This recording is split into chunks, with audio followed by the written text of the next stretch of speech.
कधीच नाही चुकणार तुमचे फेवरेट टीव्ही शोज झी5 सोबत, तेही एकदम फ्री। आई, ते सुमन आणि तिच्या घरचे कशाला आलेत? माका पण काही नीट कळलं नाही गो, म्हणजे अर्धवटच कानावर इला। तो सुमनचा भाऊ रागारागाने काहीतरी बोलत होतो। सुमन त्याच्या सासरी जाऊक तयार नाही म्हणून त्याचे वडील यांच्याकडे घेऊन इलेत मध्यस्थी करू। काय कळत नाही। जरा पोह्यांचा डबो घेऊन येतस? एवढी गुणाची पोर काय झालं असत काय माहित। पण लग्न झालं तेव्हा तर ती आनंदात होती। सासरी काय बिनसला असत काय गो? पण सासरी परत न जाण्यापर्यंत काय बिनसलंय? म्हणजे सगळं छान होतं। सुमनचा नवरा इंजिनियर आहे आणि लग्न होऊन असे कितीचे दिवस झाले? 6 महिने झाले।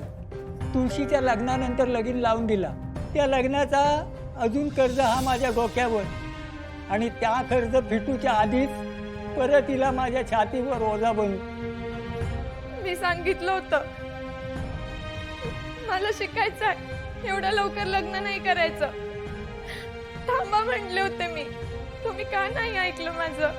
अगे काय दिवे लावणार होती शिकून? एवढी चांगली माणसं तुका मिळणार होती काय? आणि काय कमी होता तिकडे? चांगली पैसेवाली लोक असत, भाऊजी मोठ्या कंपनीत कामाक असत। अजून काय वया तुका? तू जरा थांबशील? ते का बोलू दे, थांब जरा। हा बोल सुमन। दादा, माझी आणि त्यांची मतं जुळत नाहीत, कुठल्याच बाबतीत आमचं जमत नाही। मग कसं समजून घ्यायचं मी, आणि का राहायचं? माझ्या जागी दुसरी कुठलीही मुलगी असती, अगदी निशी जरी असती,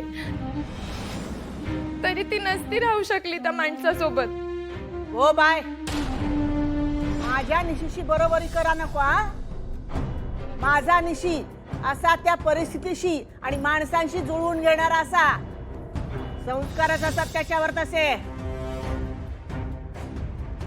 मुलीचं लग्न करून दिला म्हणजे सगळी जबाबदारी संपली असं लोकांका वाटतं, पण तसा नसता। पण आपल्या लेकीक सासरी कसा वागवतील याची काळजी आई वडिलांका कायमची लागून राहिलेली असते।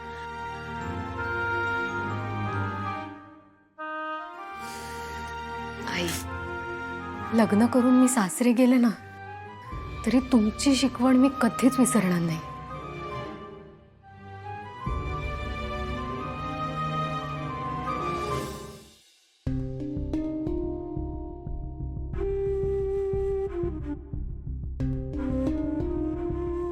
हो, बघ त्याच्याकडे।